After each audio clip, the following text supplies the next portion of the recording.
Notre secours est dans le nom du Seigneur, qui a fait le ciel et la terre. La roue du récit continue de s'emballer avec la fin de la vie de Samson, Juges 15 et 16.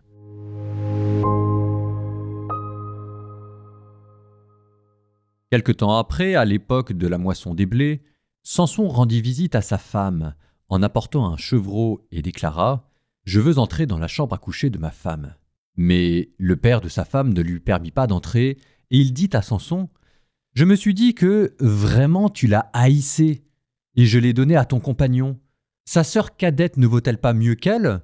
Qu'elle soit ta femme à la place de l'aînée. » Samson leur dit « Cette fois, je serai quitte envers les Philistins si je leur fais du mal. » Il partit, attrapa 300 renards, prit des torches et, mettant les renards queue contre queue, il plaça une torche entre les deux queues au milieu. Puis il mit le feu aux torches et lâcha les renards dans les blés mûrs des Philistins. Il incendia aussi bien les meules que les épis et même les vignes et les oliviers. Les Philistins demandèrent « Qui a fait cela ?» On leur répondit « C'est Samson, gendre du Timnite, car celui-ci a repris sa femme et l'a donnée à son compagnon. » Alors les Philistins montèrent et ils brûlèrent la femme et son père. Samson dit alors « Puisque vous agissez de la sorte, je ne m'arrêterai qu'après m'être vengé de vous. » Il les battit à plat de couture, et ce fut une terrible défaite. Puis il descendit dans une faille du rocher d'Étam, où il demeura. Les Philistins montèrent camper en Juda et firent une incursion à Léhi. Les hommes de Juda leur dirent « Pourquoi êtes-vous montés nous combattre ?» Ils répondirent « C'est pour ligoter Samson, pour le traiter comme il nous a traités. » 3000 hommes de Juda descendirent vers la faille du rocher d'Étam, et ils dirent à Samson « Ne sais-tu pas que les Philistins sont nos maîtres ? Que nous as-tu fait là ?»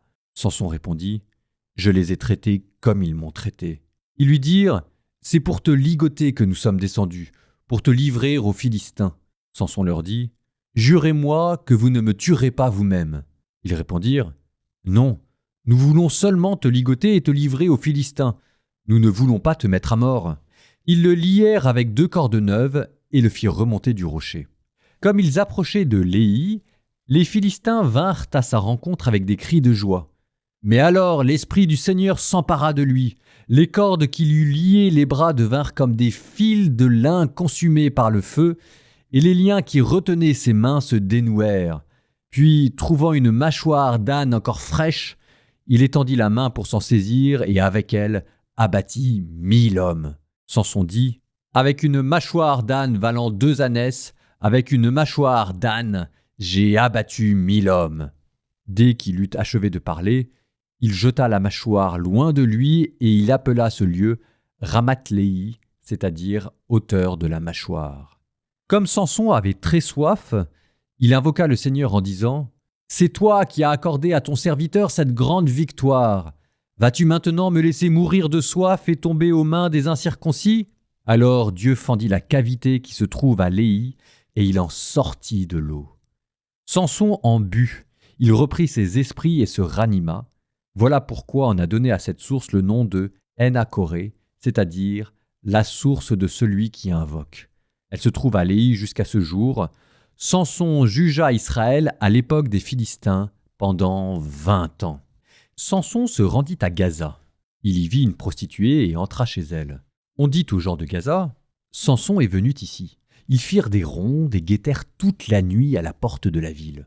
Ils se tinrent tranquilles toute la nuit en se disant « Attendons la lumière du matin et alors nous le tuerons. » Mais Samson resta couché jusqu'au milieu de la nuit. Il se leva alors, saisit les battants de la porte de la ville et les 2 montants, les arracha avec leurs verrous, les mit sur ses épaules et les emporta au sommet de la montagne qui est en face d'Hébron. Après ces événements, il s'éprit d'une femme de la vallée de Sorek, nommée Dalila. Les princes des Philistins vinrent la trouver et lui dirent « Séduis Samson, vois en quoi réside sa grande force et comment on peut triompher de lui. Alors nous le ligoterons pour le maîtriser et nous te donnerons chacun 1100 pièces d'argent. » Dalila dit à Samson « Explique-moi, je t'en prie, d'où vient ta grande force et comment tu devrais être ligoté pour qu'on te maîtrise. » Samson lui dit « Si on me liait avec 7 cordes d'arc neuves qui n'ont pas été séchées, je perdrais ma vigueur et je serais comme n'importe quel homme. » Les princes des Philistins firent apporter à Dalila 7 cordes neuves qui n'avaient pas été séchées, et Dalila le lia avec ses cordes. Des hommes étaient embusqués dans sa chambre. Elle lui cria « Les Philistins sont sur toi, Samson !» Celui-ci rompit les cordes qui enserraient ses bras comme se rompt une corde d'étoupe à l'approche du feu.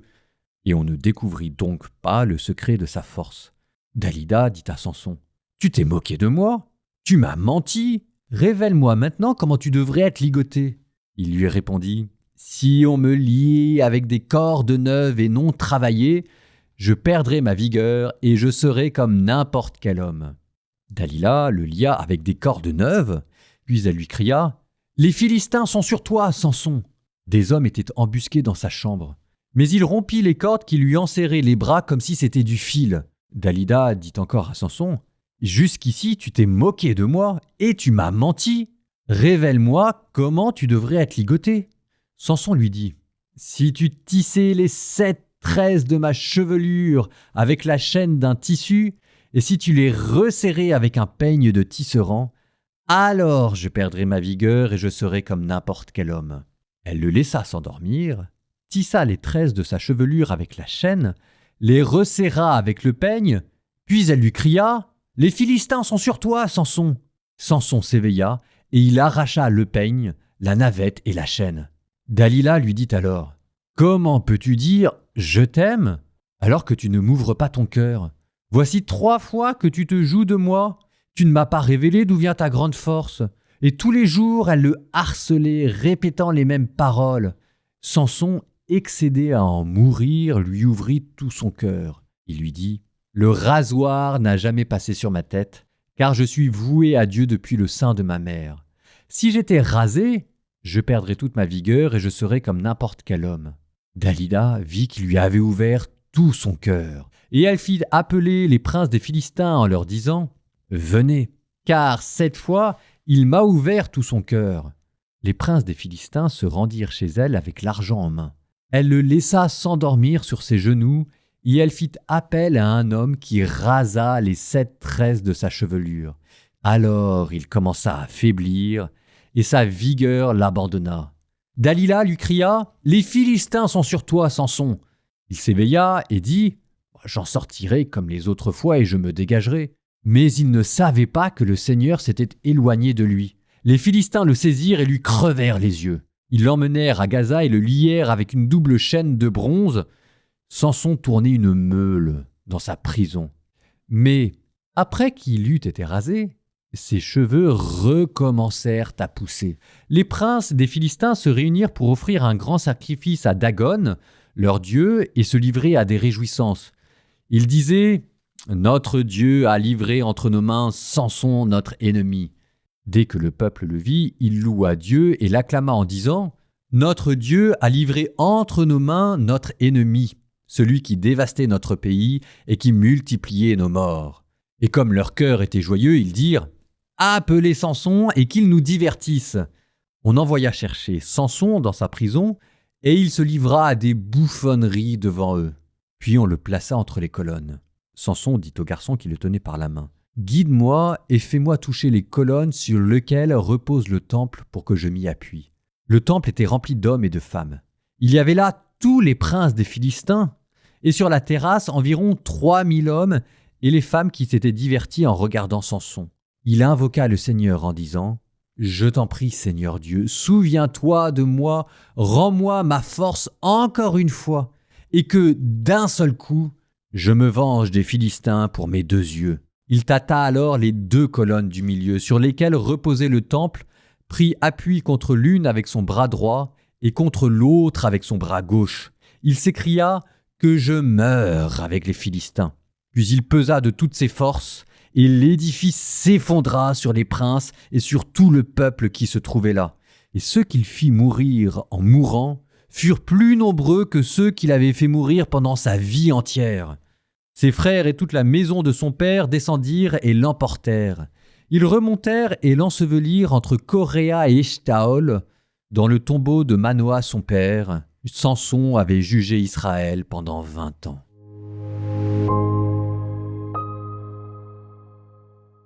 Alors, ça vous a plu ? C'est tellement anecdotique, truculent, folklorique qu'on ne peut pas s'empêcher d'être captivé par cette narration, même s'il faut bien admettre que cet héros, Samson, est manifestement tellement idiot qu'il méritait de se faire prendre. Enfin, je veux dire, là, on n'est même plus dans la caricature, on est dans autre chose. Et c'est peut-être là où c'est curieux, parce qu'en même temps, on vous dit qu'il a été juge pendant 20 ans, donc ça veut quand même dire qu'il avait plus ou moins fait ses preuves. On vous dit aussi que d'une certaine manière, il se rachète en prison et qu'il sauve son peuple par sa mort.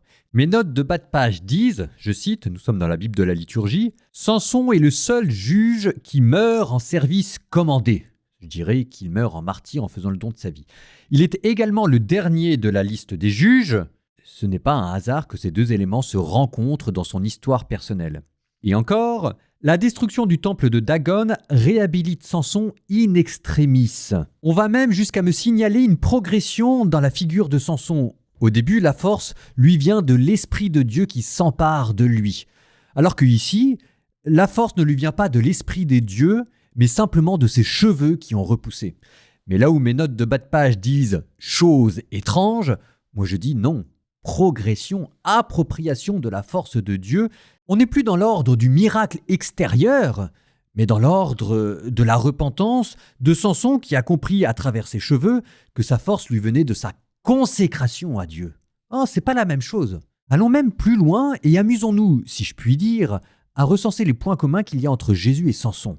Naissance miraculeuse dans les deux cas, don de sa vie jusqu'à la mort dans les deux cas, trahison par le peuple dans les deux cas, Jésus qui sera livré par les pharisiens, comme Samson qui avait été livré par son peuple qui ne voulait pas de lui, mais ça c'était dans l'épisode avant, et puis trahison aussi par ses proches, une femme dans le cas de Samson, Judas dans le cadre de Jésus.